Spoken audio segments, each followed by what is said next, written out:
My past will outlast me. Ask me if I agree with my choices now. I'd say no. I'd ask if that's me, 'cause I don't recognize myself anymore. No, sir. That's what we're gonna do. We're gonna rebel, stepping up to the plate, give them hell, feeling great, show and tell, devastate. I've taken my fair share of beatings and I've retreated and bleeded, but my kids were dying for to give her something to believe in. You're gonna trip, you're gonna fall, you're gonna land face down in the dirt. But when you're done, you'll no longer crawl. You'll be invincible from the hurt. Welcome, everybody, to episode 5 of the Roundtable Show. On this week's show, we're going to be reviewing episode 1056 of the Typical Skeptic Podcast with Rob's guest, Joe Roop. They touched on some very, very interesting topics on that show, and I cannot wait to get into them with my panelists this week. First, I'll introduce my first panelist, and she can just say hi, is my close personal friend Maya from SOS QHT. Hello, blessings and infinite love. Thank you. My other panelist is going to be a new face to the Typical Skeptic Podcast audience and my own audience. He's actually a close personal friend of mine that I met at a very dark point in my life. And you'll find out later on that we've lived very parallel lives and came to our spiritual awakening within months of each other after meeting each other at the lowest point of my life. This is my friend Patrick Jones. Good afternoon. I'm pleased to be here. Thank you very much. So we'll start off with Maya. And Maya, I just wanted to give everybody a little bit more backstory on you. Like, you have experience in several healing modalities before the quantum hypnosis. Like, you had briefly touched on that you had started out in yoga. Can you walk us through, like, what influenced you to get into yoga and where you went from beyond yoga? Like, Yes. Well, that's a tricky, let's see. There's so many points where you awaken, right? So I would say the last point of awakening for me was 2008. I had manifested my dream, place I wanted to live. I'm a master manifester. And one day I was sitting there and I was meditating. I spent a lot of time alone drawing, and I had no idea that's actually a form of meditation. And I didn't know that in the midst of it all, I'd start to hear voices. And so I was thinking about something and I heard a voice and I was like, oh my goodness. So that's how it started. Within 3 months of that happening, all kinds of stuff happened to me. I met somebody who I think was an angel. We were supposed to go on a blind date. It was my first and last blind date of my life. This guy who looked kind of like an angel. He didn't like my neighborhood, which was downtown Long Beach. I mean, come on, it's on the beach. Why are you going to complain? But he was like, I don't know where I'm at. Here's a yoga mat. This is for you. It's for my company, but let's reschedule and I'll talk to you later. Bye. He like ran in and ran out. And I was like, okay, thank you. I opened the yoga mat. It was yoga poses that told you how to breathe. It was a sequence. And I had started encouraging my overweight friends to work out with me because I had a lot of friends that were really overweight, love to cook. And so we started working out and I was like, look, let's work out together. Long story short, I had no idea I was already teaching yoga. Fast forward 6 years. And my brother puts me on the spot and says, what are you going to do with your life? He was graduating college. He looked at me. He said, what are you going to do with your life? You got all these certifications. What are you going to do? And I, in a state of panic, I froze and something came through me and spoke and said, teach yoga. I'm going to teach yoga. And I looked around and nearly grabbed it. I was like, what? Teach yoga? I've never even done that. And long story short, 2 weeks later, I decided to look. I found a school next to me. I went to yoga school for 3 weeks, changed my life entirely. And that's just the beginning. I actually heard a voice that guided me to a library that told me to pick out these books, and one was about chakras. So they were already planting seeds, and right next to it was a book on encyclopedia for angels. So they had already started planting seeds. So I got the Book of Angels, the chakra, I got the blind date, and then my brother forcing me to think about, and it was like all divine. So that's how it happened. And then it just changed my life. It was something that came to me because I was saying I was ready for answers on my journey. So be careful what you ask for. Was that too long? Thank you. No, that's perfect. And what I wanted to go from there is, so was Reiki directly after, like you and I spoke off camera about Reiki and our beliefs and what all you need, but like did it follow right in succession, or was there a gap, or did one blend into the other, I guess? Ooh, I think Reiki, the Reiki came first. Well, it was actually, I experienced necromancy. This dog got killed. I told you the story. This dog, I had a telepathic connection with the dog. The dog got hit. Me and the two owners prayed. We put our hands on the dog. We prayed, asked the angels for healing. The dog came back to life. Did not seem like it was hurt or anything. And that's when I realized I had abilities in my hand. And that's how then I did the past life regression that said I have healing hands. I am meant to heal. And this is why I do what I do now. I try to give you the short version. I could talk this forever. I don't want to take away from Patrick, but that's the brief version. We will get right to him in a second. So like after that, you found Dolores Cannon. Dolores like Cannon came. So let's see. The dog, the necromancer experience happened, I would say 2008. No, so I heard the voice 2008. I did the necromancy, happened to be like maybe 2010. And then after that was the yoga 2013. The Dolores Cannon came that same year, I believe. That 2012, I started just getting into the UFO stuff. And I think 2013, the Divine Feminine year, I followed Dolores Cannon. Yes. And then 2016, I had my regression. In 2020, I became I just wanted to touch on that because like a lot of us know each other from Rob's chat or whatever, but we don't really know a lot about each other other than what gets on episodes. So I wanted to kind of bring that out. And I also forgot to introduce my invisible co-host who might pop in vocally, is the one and only Canadian Spinja in the back. Of course, she's got crochet. Oh, here she comes. Oh, I'm here. Hi. Yeah. So if you hear her in the background or see me mumbling, no, my house is not haunted. Well, it is, but it isn't, But anyways, going from there, I will go to my dear friend Patrick Jones. Do you want to give a brief rundown on where your spiritual journey started and where you are now? Because you got a hold of me after months, and it was just divine timing, is all I can call it, because that's when both of us seemed to really kick it into gear. Absolutely. Well, similar to Maya, I would say I have a hard time talking about myself, not because I don't like to, but because I like to start at the very beginning and make sure there's full understanding. And sometimes it's hard for me to sum it up. But I can tell you, I grew up in the Catholic Church as an altar boy who was as enthusiastic as one could be, to be in this seemingly spiritual environment, with people. And I really felt that this was the place for me. And by the age of 15, I realized there was a lot going on inside that church that I didn't agree with, but I knew there were many answers there. And I left the church altogether at the age of 20, very distraught, very angry, people disappointed with me for having done so. But I knew that, the answers weren't there for me.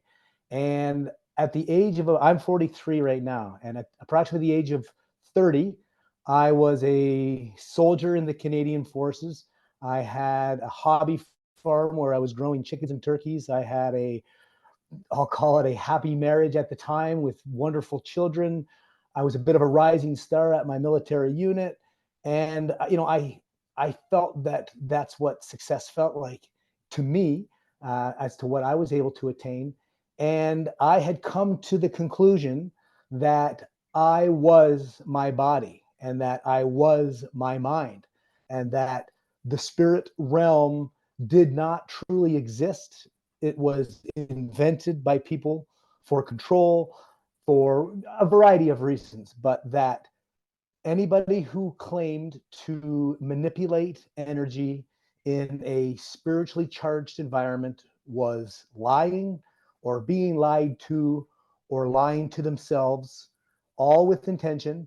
And like I say, at the ripe age of 30, I had this figured out, and that alone was the reason for the successes that I felt that I had, was because I didn't waste my time with spirituality. And I felt that we are on this planet just for a short period of time. And when I later in life required spirit, which I believe is our connection to the universe, or connection to source, or connection to our higher selves, without that spirit, I found myself in a very tough situation with addiction and with social issues, and suicide was a drastic theme for me. I carried a lot of secrets about my childhood, about my military service, about the present state of affairs of my life. Was I came to the conclusion that the appearance of happiness was more important to me than happiness itself. And I believe that to be a cultural flaw, and something that I've been, managing ever since I came to realize this. But so I can say at the age of 30 and through my 30s, I had absolutely no belief in the universe. And I felt that I had finally figured it out. And I can tell you that at our time together at the St. Leonard Society in Brantford, there was an exercise that we had to do twice daily, if not more, which was called TEMPS, TEMPS. And so we were there. It was December 2020. And I had survived a suicide plan with my first ever DUI. I had said goodbye to my children, and I really checked out as far as they were my last goodbye, and I had a feeling of elation. So I put this on a near-death experience, that I had literally checked out and had a plan and was ready. I was committed, and I didn't follow through.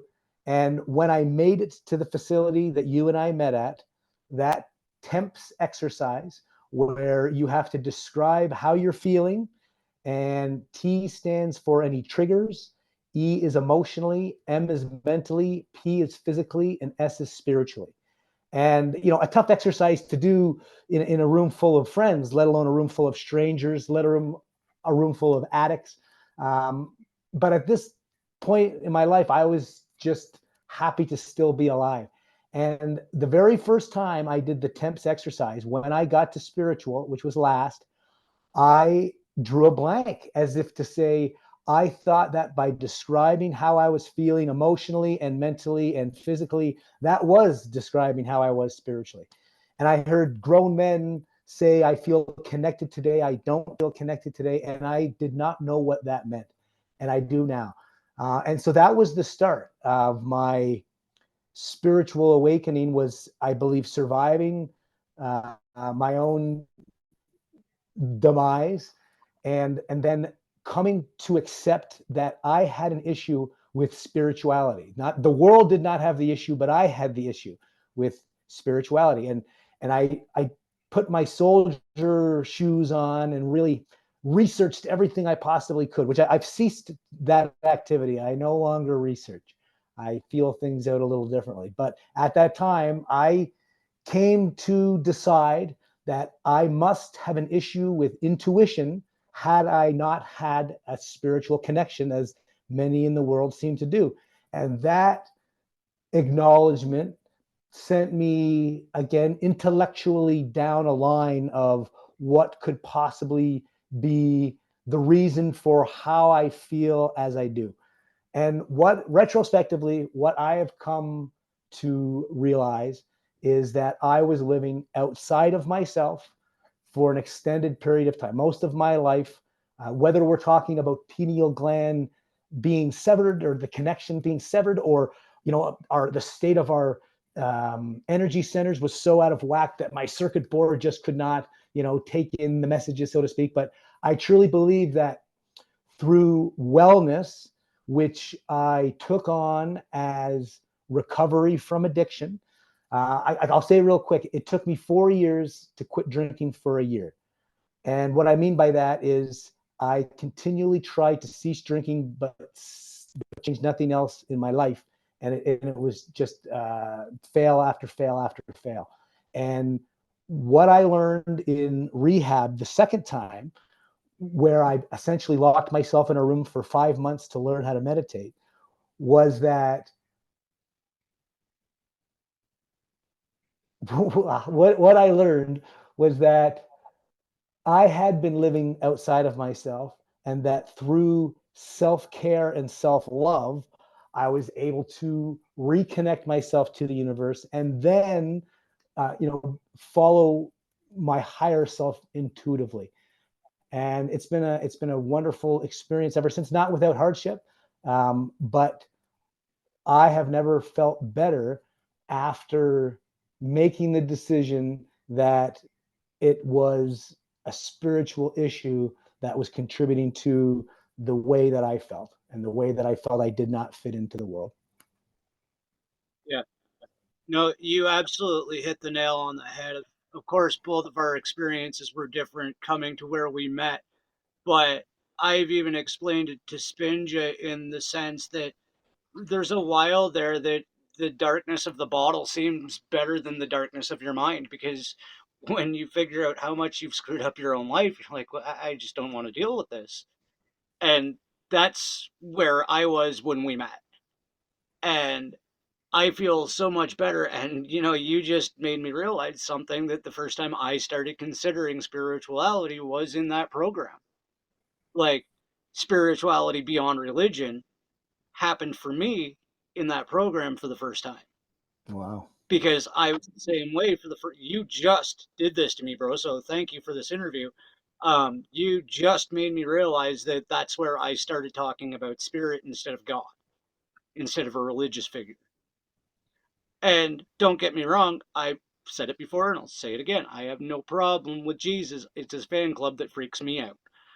Okay? But beyond my little joke there, it really was in that program that I started to discover myself beyond myself. And I honestly think for a lot of us, and I hope all of those men that we met are doing as well as we are, we kind of died and came back to life there. Like, for me at least, I know a big part of me died in that place, and I'm happy with what I left behind. I would say for me, what that place did was allow me to make the decision to get into that second facility where I stayed an extended period. And it was there that like I say, at the height of COVID, I locked myself in a room and learned how to meditate. And it wasn't the end of my addiction, unfortunately. At that time, I just knew that there was things about me, things about my childhood, things about how I used to view the universe that were true. And that a big part of, getting in touch with myself has been just recovering known truths. And I use that word recovering with intention, because what I learned from my addiction is that recovery is the most important part about managing an addiction. Yes, people can just cease, but does it really go away, or does it show itself in other ways if you don't recover? So when I said that it took me 4 years to quit drinking for a year, I'm coming up on 2 years without a drink, but the truth is it just went away. And this is, again, part of my spiritual journey has been when I was still drinking and I had still conceded that I believe addiction to be a choice. Now, I know that physically and mentally and socially, it can get out of control where it is no longer, like an intellectual decision. But I believe that I chose to live like that, as in, a secret alcoholic and then a guy who was just battling.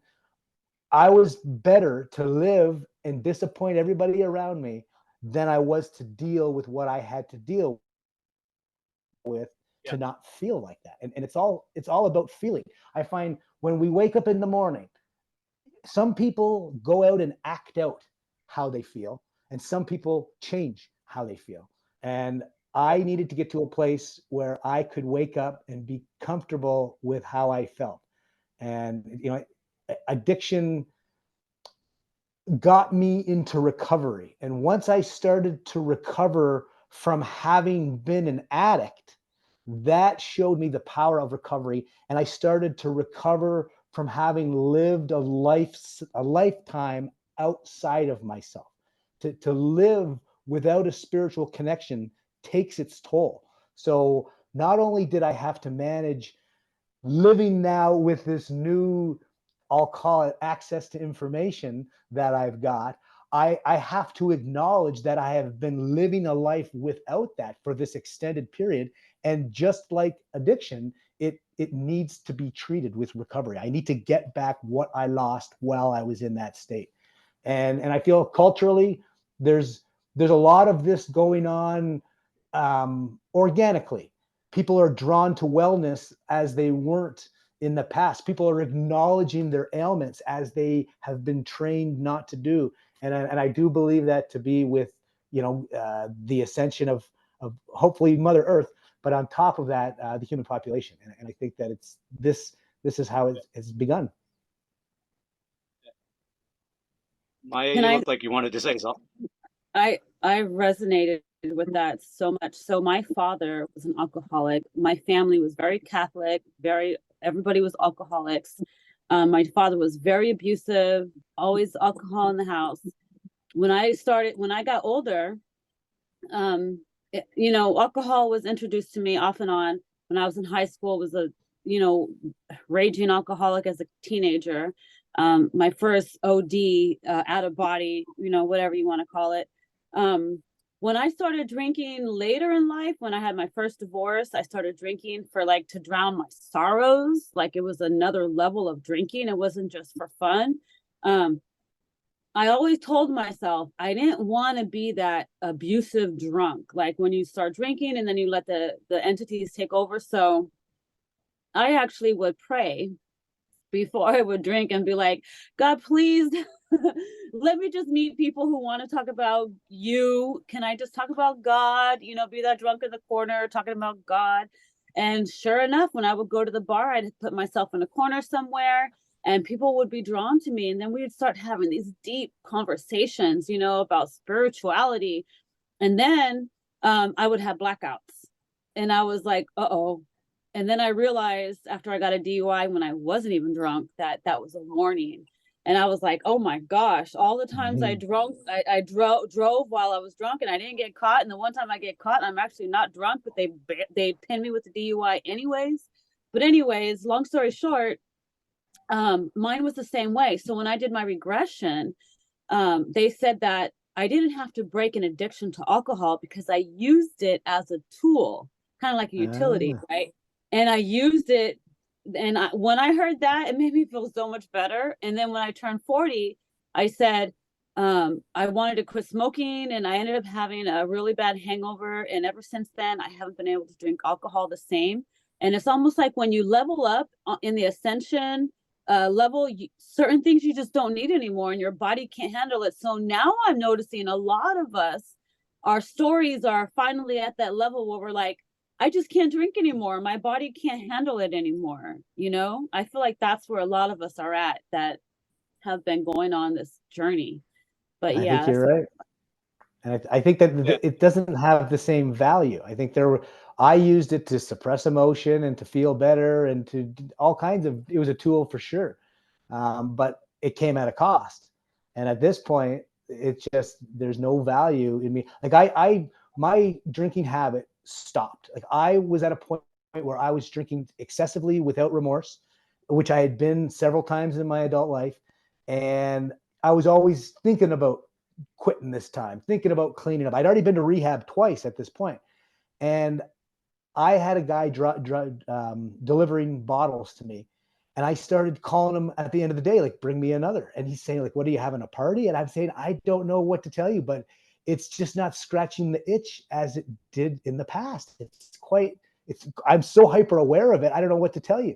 And I started taking speed that I was buying from this same cab driver. So for the last 10 days that I drank, I was pickled in vodka and taking speed. And I realized that something had changed. And it was devastating. I was horrified. I didn't know what I was going to do. But I used a family social engagement that I wanted to be so to dry out. And we're back for part 2 of the Roundtable show with Maya and Patrick joining me on the panels. It would not be an episode of the Roundtable show without some fuckery. So let's get back into what we were talking about. Patrick and Maya were just explaining, how the addictions lately for those in contact with our higher selves have just kind of fallen away as they're no longer necessary when we get in contact with our higher selves. I think, Patrick, you were onto something because your phone got cut off. What I was going to say is, so when my relationship with alcohol came to an end, as it was just no longer serving me, the life that I was living, most around me assumed I had this difficult journey ahead of trying not to drink, whereas that just was not the case. I believe, similar to when I got a DUI on my night of suicide, I believe it to be an intervention universally, where it just stopped working for me. And so I spent a summer where I told those around me, this is it. I'm just leave me alone. Don't ask me about what I'm doing with the Army. Don't ask me what I'm doing with second career. Don't ask me about relationships. I'm just simply not drinking. But the truth was, I was meticulously planning out the rest of my life, because the previous parts of my life finally made sense. And what I can say is that I had an energy, a Reiki massage, as she called it, for the very first time. And this was a month or so after I had my last drink. And I had decided that I was going to use what I had learned in the rehab facilities about recovery, that it's not a life sentence. It's you live a certain way to recover what you've lost while you were in that state. And my whole life felt like an entire failure. That's the best way for me to describe it, is that everything that I ever said I was going to do, I had not yet accomplished. And all I could feel was the negativity surrounding all of these relationships and all of these memories. And I knew that I had lived a good life. I knew that I had, wonderful people access to, and that was the feeling. And after this energy massage, in which the practitioner, with a conversation afterwards, she proved to me that I was not just simply my mind, and I was not just simply my body. And she got information from me by just placing her hands over my feet. And then the information that she chose to provide me with about myself was so profound, was so inner child, was such a striking memory for me that started my reconnection. And I spent a week where I probably could have been locked up, as far as, a manic diagnosis. I had never felt so good in my life, because all of this negativity that I carried around with me, that my life was this series of failures, it simply went away. Everything around me remained the same. The only thing that changed was me. And yet all of my perceptions and all of my perspectives now came with a contentment that I had never known. And so I had to rein in that energy. And like I say, I spent a summer meticulously cultivating relationships that I knew would serve me in the future and that I would be able to serve them. And presently I'm living out some of those projects that I began. But I mean, I can tell you that my awakening, I believe, because where I was coming from, I believe that because I had intellectually proven to myself that I was simply my body and I was simply my mind, that when I realized that was not the case, there was overwhelming relief and overwhelming satisfaction. But then, like I say, this contentment to know that the decisions that I had made in my life were not, the present accumulation of my addiction, that there was so much more to me, and like I say, inner child had much to do with it. But there's one story I'd like to share with you that happened shortly thereafter, and it was at Christmas. So my awakening was in June of 2022, and Christmas of 2022, my best friend from high school, who I still have a wonderful relationship with, had been acting very coy about how he wanted me to be in a certain place at a certain time. And I had a feeling that an old friend of ours was in town and that I was going to get to see her. And wasn't I correct? It was his high school girlfriend. And so at the time, she was my nemesis as we competed for the attentions of the same man. But our relationship blossomed in our adulthood, and we just had a very friendly, platonic relationship. Now, I hadn't seen her in 15 years. She lives in Vancouver, and it had just been that long since we came across each other.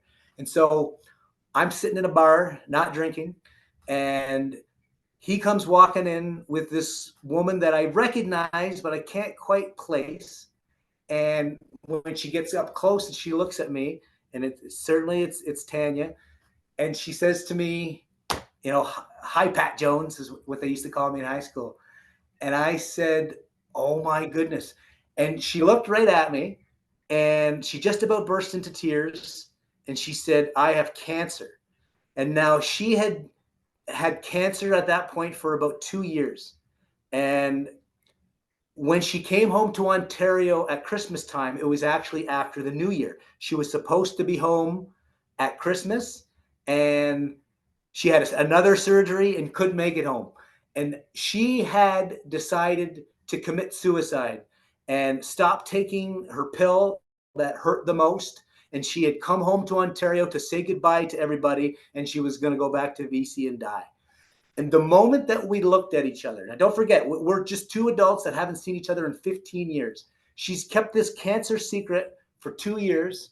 She sees me within half a second. She says, I have cancer. And I said to her, and you've decided to stop? I didn't really know what that meant.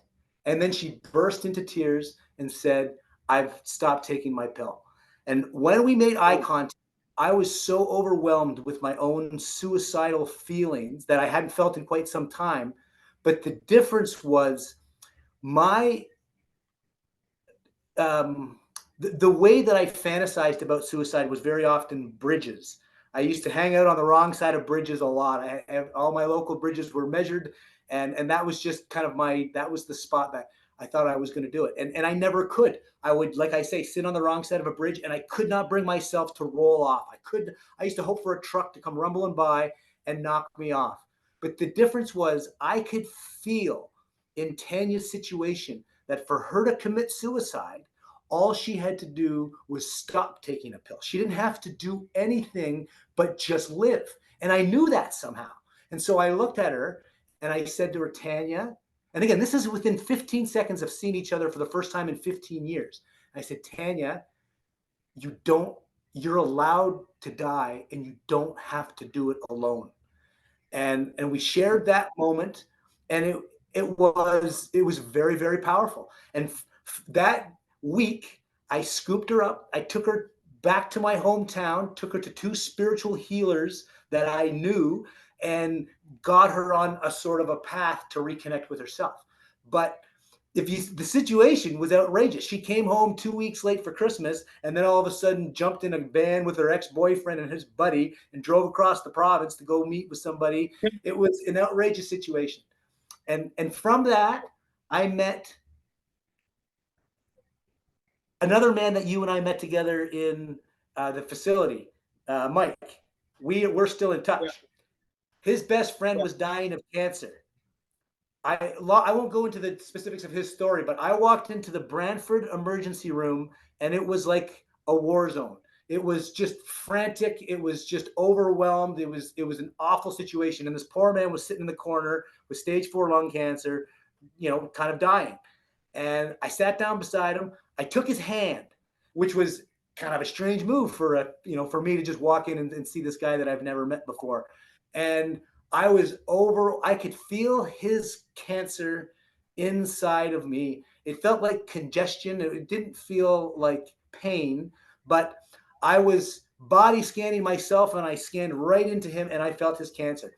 And I looked him in the eye, and I said to him, I hope you don't feel guilty for dying of lung cancer from smoking, because smoking is a wonderful, beautiful gift of humanity that's been taken away from us by cigarettes. It was not your urge to smoke that was improper. That's not what gave you this disease. It was, just a subpar product that you happened to be around at the time.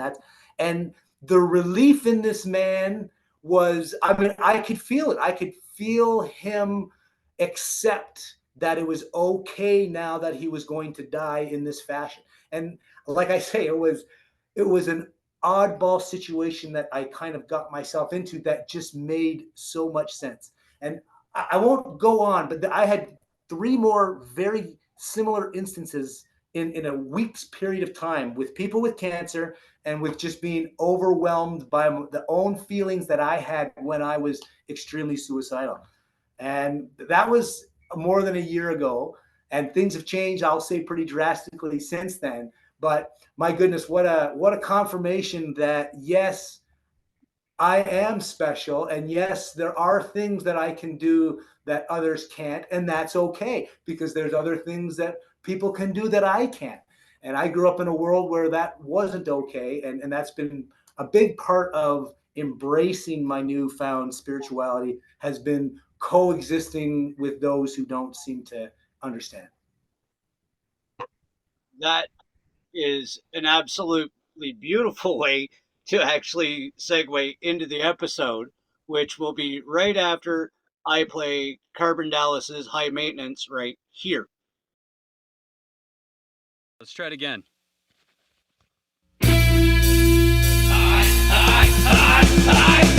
I gotta flip that script, then I hit that dip. I'm left breathless, too bad I'm invested. I gotta lose that flow and in the know. Have my sins repented, clean scented, bro. Maintenance, I'm a little bit maintenance, I must admit it.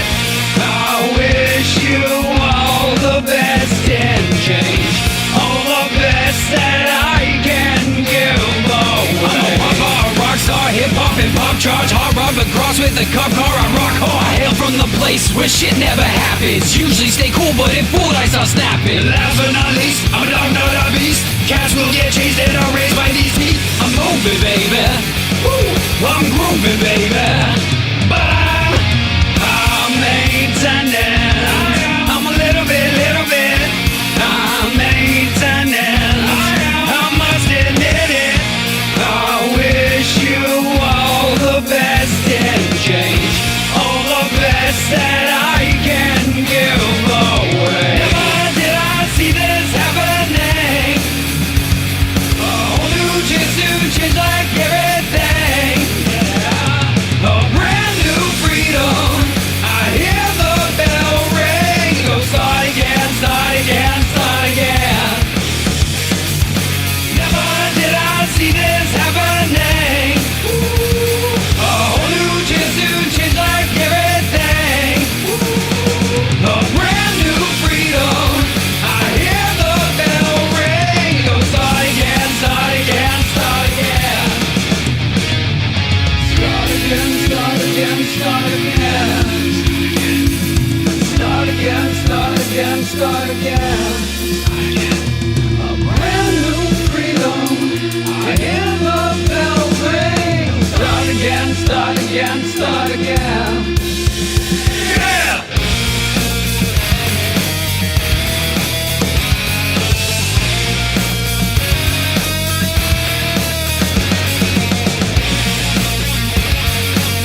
Okay, so here we have some whipping cream that you can just pick up at the grocery store.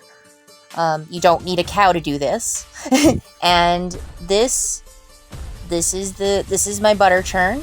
I got it at PV Mart, and that's here in Alberta. It is a farm supply store.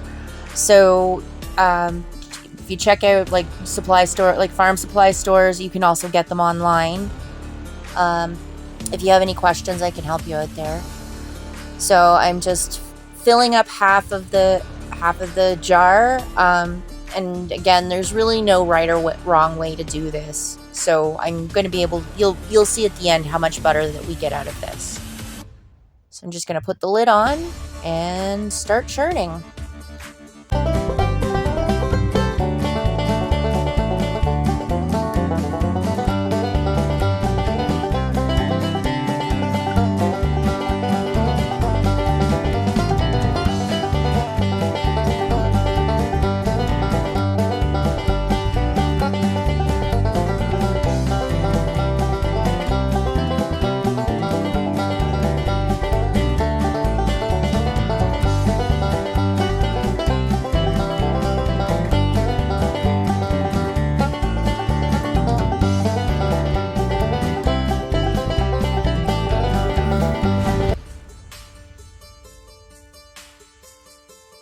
So we're at the point now where the cream has gotten thicker.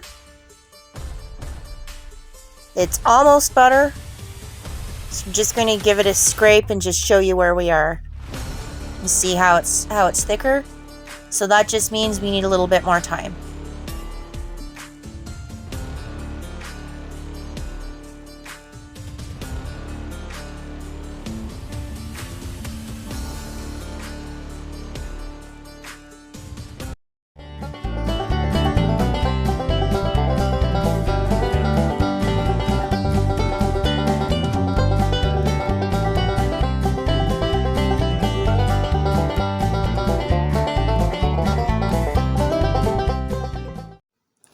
So we're at the point now where I was churning and it kind of went thud. That's what happens. It suddenly just gets solid.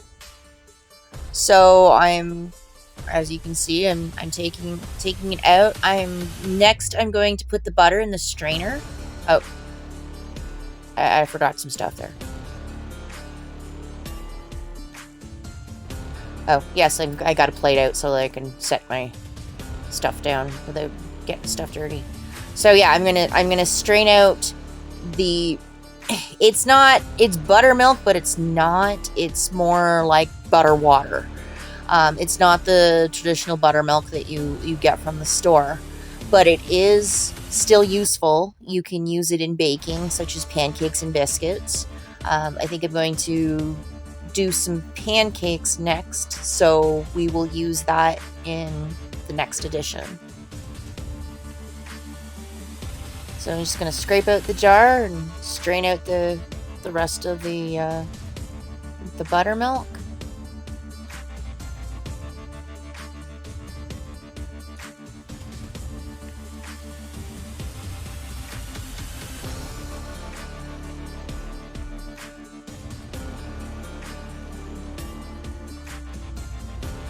So the next step is I'm going to rinse the butter, and I decided I'm going to use cold water.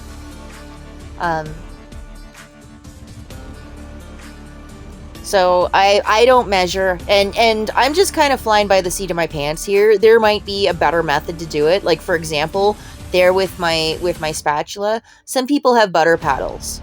I'm a use what you got kind of girl. I don't have it in my budget to go out and get the fancy butter dish and the fancy butter paddles, but if you do, that's awesome. It might make things easier, but this is what I have available. And that's really the spirit of these videos, is using what you have, or at least knowing what you need and what you can get away with. So I'm just going to, that was the bottle was a little hard to open. So now I'm just going to pour some cold water on when I get the bottle open.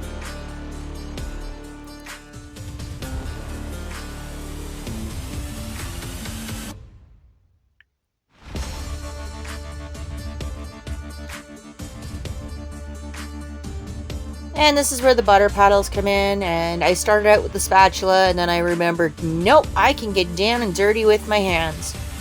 So, you're going to see in a second here, I'm going to take, oh yeah, the rings are coming off. And wash my hands.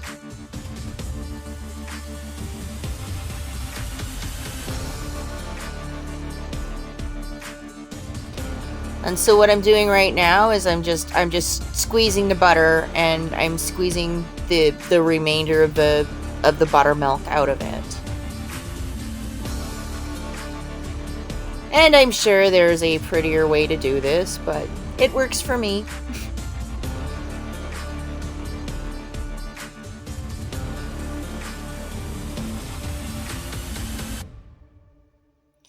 And then the water is cloudy, so I'm just trying to get everything all collected. I'm going to pour the water down the drain.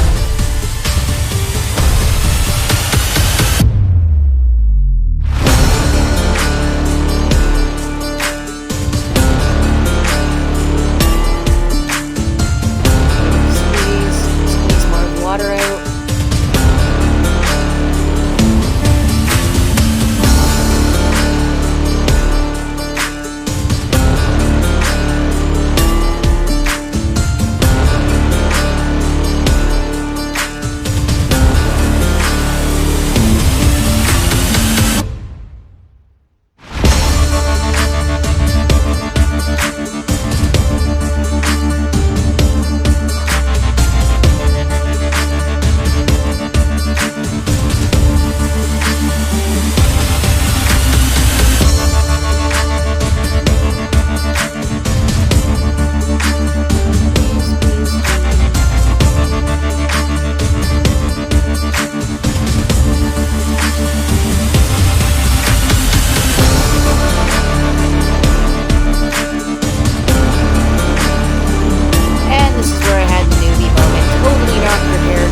Oh crap, what am I gonna put my butter in?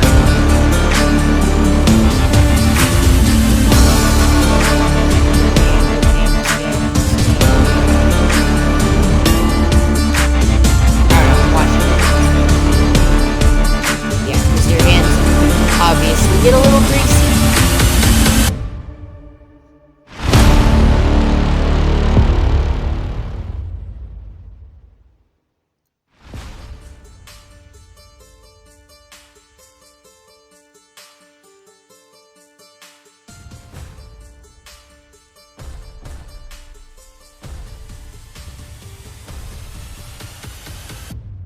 Okay, now I'm having what do I put my butter in?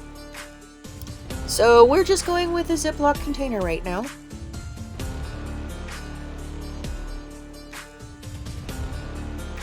At this point, some people have their fancy butter paddles and their butter dish and put it into a square form, which I would totally do if I had it, but again, using what I have.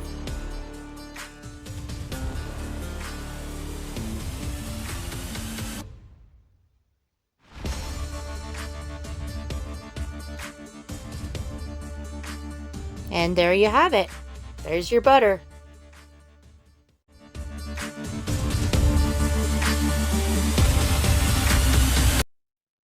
So basically what you were just talking about could be described as an out-of-body experience. Yes. Because you went out of your body into that other man's body. That's more than just, in my personal opinion, that's more than just like being able to farsight. You transitioned bodies into this man's body to see what was wrong with it. Can I say my perspective? Oh, please do. Yeah.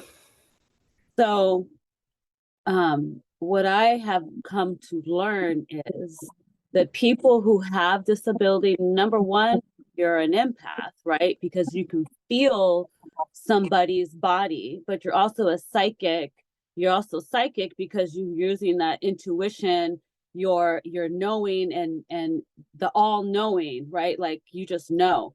And Also, I would say you're a clear channel, because when things just come over us and take over us, that is the divine coming through and working through us. So I would say you might be also connected. I don't know if you've talked to your higher self yet, but I'm pretty sure you got some archangel connection there, because these things don't happen to just the ordinary, it happens to the extraordinary.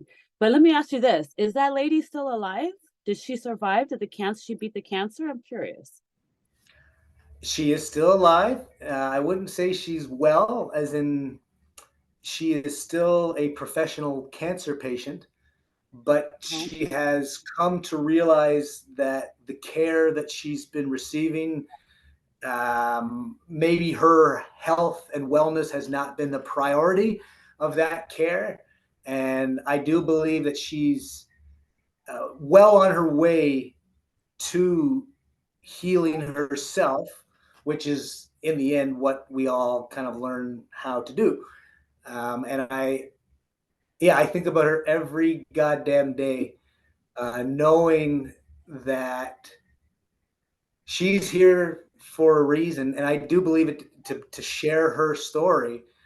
And I think that she's starting to realize that it's up to her, and I think she's starting to take on that challenge. Is she into like Well, if I could respond, there's something you said that resonates so much with me, and it's to do with how I feel I fit into the universe. Therefore, I can't be the only one, and it's the physics of love, and it's the idea that one can only love others, and one can only be loved by others as much as they love themselves. It's a cap, it's a limit, it's a frequency. And so there used to be great advice out there, was do unto others as you would do unto yourself. And I feel that's no longer good advice, because people in my culture do not know how to love themselves. And they don't, I think, realize that they actually don't love themselves. And therefore, actions and words are secondary to vibration. And there's a lot of emptiness in my culture. And I believe that has a lot to do with the epidemic of illness. People wake up feeling how they feel, and they substantiate it, and they create these illnesses within themselves with their minds, because they've taken all of the advice that they've been given, they've followed it, they've done what they were told, and they don't feel as how they were supposed to feel. And that's a very hard way to live. And I think that like I say, the epidemic of addiction in our world, or at least in my world as I know it, is a direct result of people having been living outside of themselves we're talking about generations of people giving bad advice to the next generations of people from having lived outside themselves. And now it's catching up, and it's the pendulum.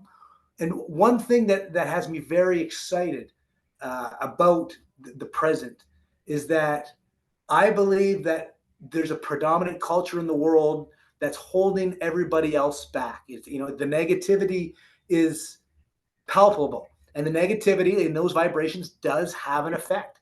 And I feel that once we hit that tipping point, it's going to be very much like an elastic band, where things will just happen very fast, because there's a lot of people who are culturally trained or programmed to take offense on an attack on their culture, on an attack on how they live their lives, their day to day. And they don't realize that they're defending these entities that are causing them to feel the way that they feel. And we are getting very close to a tipping point where people will demand the truth. And that's all that really matters at this point in time, is for people to discover their own truths. Yes. Well, and We need Don, we need code words. We need code words. You notice as soon as he started saying that, it was like the robot kid try to come back in. Yeah, we need code words. Absolutely, though. I agree with everything that you're saying. I love how we're all on the same level. Thank goodness. I've been waiting for this time in my life. You don't understand. To connect with people. I do believe I do. I get so excited. Patrick. I get teary-eyed. Yeah. You were touching on how we get taught by the ones that got taught that got taught, right? That actually takes me back to a conversation Spinja and I were having today about the acceptance of time, months, years, because none of it actually makes sense when you break it right down. We have been so conditioned just to accept that Christmas is on the 25th of December. Well, that's impossible because they do the census in the Middle East in summer, right? That's just one. You take April Fool's Day, which actually used to be the New Year, but the church decided that they wanted the New Year to celebrate a Roman god, not the actual beginning of the year, which is in April. Right? So you make fun of it until people will no longer believe in it, because if you believe in that, you're an April Fool. Right? Yeah. Now, let's put on top of that this year, Easter is on April Fool's Day. So there's a joke within itself. Now, how the hell does the same day of the year transition week by week by week? This isn't even rotating like it does a day of the week. Like this year it's the second, this year it's the second. No, this goes by weeks. So how does Easter go from the middle of the month to now it's the 1st of April? None of this shit makes sense. And we're just conditioned to go, yeah, that's okay. Yeah, that seems right. Yeah, George. Yeah. No. No. I thought Easter was the second Sunday in April. Yeah, it's April 1st this year. My ex-husband died on April 1st from alcohol. Oh I'm not messing. They changed it by 3 weeks. What? How? Okay, so what we should do as a collective, start going by the 28-day calendar, 13 times in a year. The sacred number is 13. You know, the Mayan calendar teaches us 1320. That's the original clock. Every time we use their clock and their time, we are hurting Earth's natural harmonic frequency. Every time we plug in our electricity, we're harming her. It's like zapping her. We need to stop all of this technology and come up with this new technology and start using it, because that's what's harming the Earth as well. See, and they actually talked about that on Rob's show with Joe Roop, about time manipulation and how it doesn't make sense. Well, yeah, it does make sense that ETs can manipulate time and spirit can manipulate time when they have to pull us out to teach us things, because we invented it. We're the ones who believe in it. That's not universal law. That's just made up mankind bullshit, right? We're the ones who invented it. It's not even a consequence to somebody that's beyond our dimensions. Right? They can just pop in and go, no, I can take you for about 5 weeks. Oh, okay, you're back. Right? You just learned everything I taught you in what you thought was a half second. But you're really gone 5 weeks on your stupid time clock. Like, I say that's with the reality. Yeah, they can teach you for a month in the blink of an eye, and I wouldn't even notice that you were gone. Just like that. Now, I am going to play devil's advocate just a little bit, because I've struggled with your mention of, modern time. The Gregorian calendar was introduced in early 1500s, and it was designed to disconnect the people from the earth. Their intentions were known. It wasn't even like at the time they were trying to hide it. It was done with intention. And so I have been struck by numerology. The power in numbers. There's quite obvious power in numbers. And I had a real hard time with using numerology in conjunction with the Gregorian calendar. For people to say 12, 12, 12 is a big deal, or 2020, all these things, it frazzled me, because I would think it's neat that I'm now connected to this community that has belief in the power of this information, but they're tying it to something that I wholeheartedly believe to be the problem in the very first place, that we were disconnected from the moon and from the earth with intention. but I've come to accept, and there's very close to knowing that the universe will use the means as necessary. So there is power in the 7-day week, in the 31-day month, and all of that nonsense, because we are the universe, and this is how we are choosing to communicate, and therefore this is how the universe will communicate with us. And for me, that was a big accepting, to be able to just accept the fact that this Gregorian calendar, which I feel has caused so many problems with intention, yet can be trusted to pass on legitimate messaging, but legitimate guidance. I think it would be the best way for me to describe my relationship with numerology.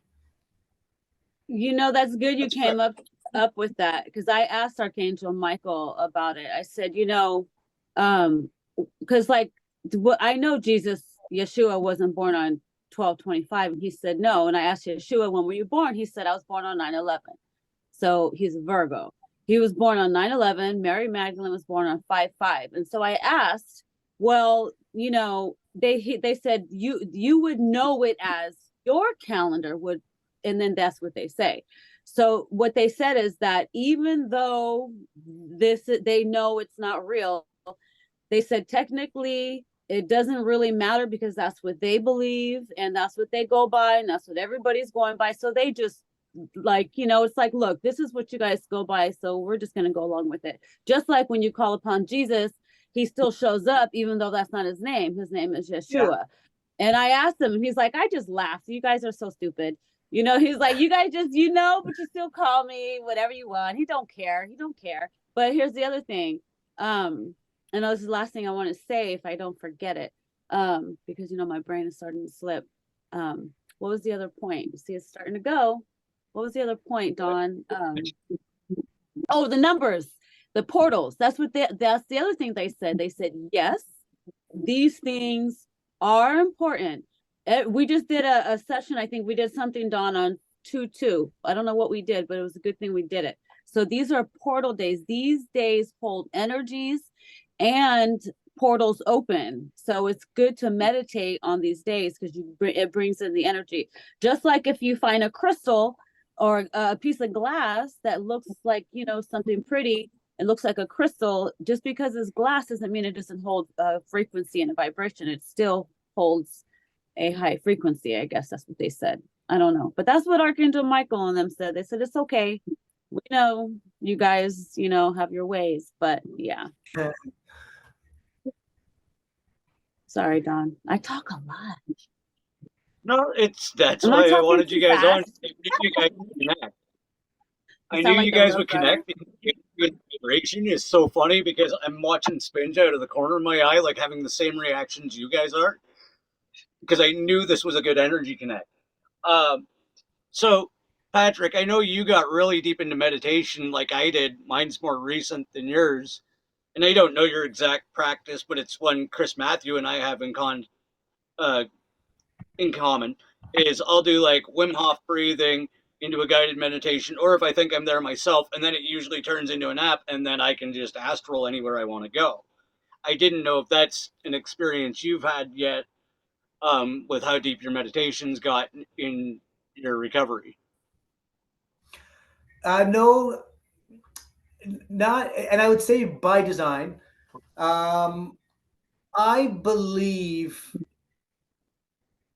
when I reconnected, and and I talk about cultivating these relationships, a lot of that had to do with purpose. I feel that I have a purpose, and I feel that I now have the capability to live that out.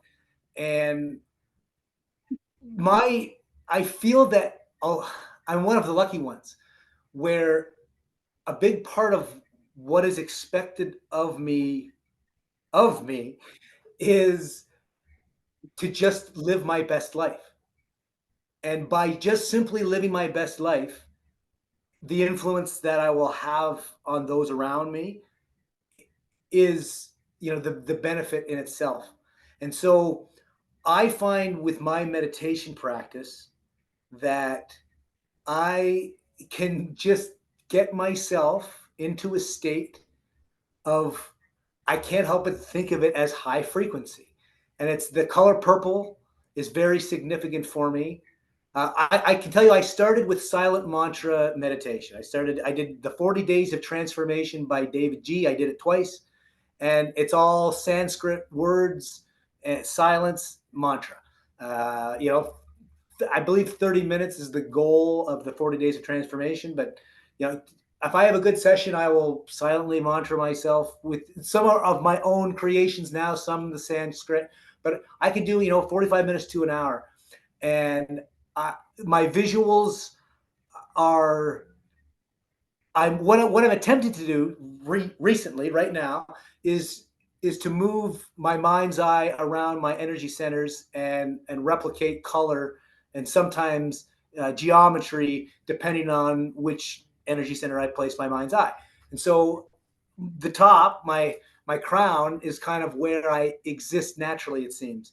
And the color purple is very vibrant and very always. And I've been playing with everything else. But my point is, what I find I'm the lucky one, so to speak, is because when I get myself into a very good place like that, I find my company is good for others. So to simply meditate and go to my children's hockey game and sit with the parents, of the two teams, and somehow my presence, it could be supported with a few words of encouragement, but somehow my presence in that state of previously meditating has an effect on those around me, and I believe it more and more. And so the idea of projection and travel, while very real for me because of a lot of childhood things, as in what I thought were memories of television shows or memories of movies, I now believe are just that, myself projecting as a young person. And when I would have these repeated dreams and I would wake up from them, and I couldn't remember exactly what I did, but I know I had been to one of these select places. And so one of my new things that I just knew versus something that I would intellectualize and say that must be true was, I have a very specific memory of myself, probably 7 or 8 years old. And I used to lie in the bathtub with the water up over my ears. I used to put towels over the window so it would be dark if it was the daytime. And I would hold my breath almost to the point of passing out, if not passing out. And it was like a deviant act that I used to do alone by myself. And now, upon reconnection, I remember specifically saying to myself as a young person, I don't know what this is, but I know it's something that when I'm a grown up, I will be able to use. And just the comfort in memory tells me that I've got all the time in the world to direct my energy when necessary. But right now, I just feel that my best life among anybody who will allow me is the best way for me to get back. You're breaking up again, Pat. Uh,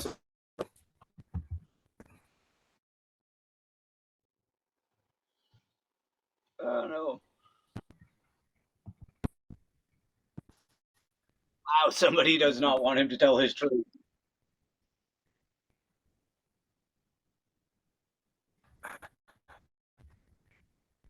I have an inside buzzing going on in my back to the left underneath my shoulder blade. I don't know if that's relevant, but it probably is. And as I mentioned, if there's more buzzing.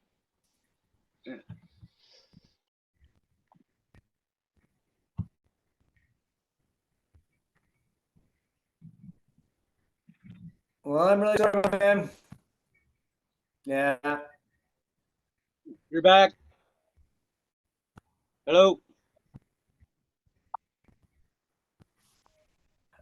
Can you hear now? Sort of.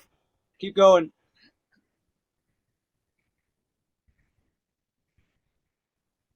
Hey,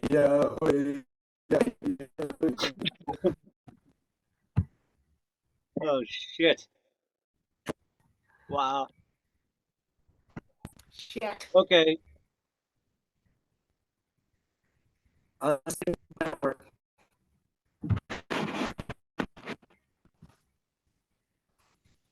No, we were going good there for a bit, but something's trying to mess with you.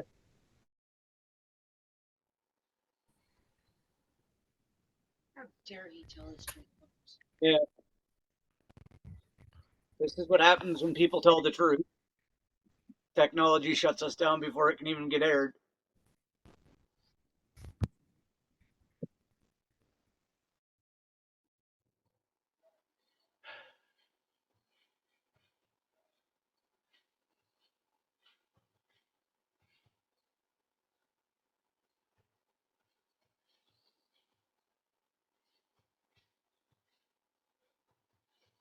This is crazy.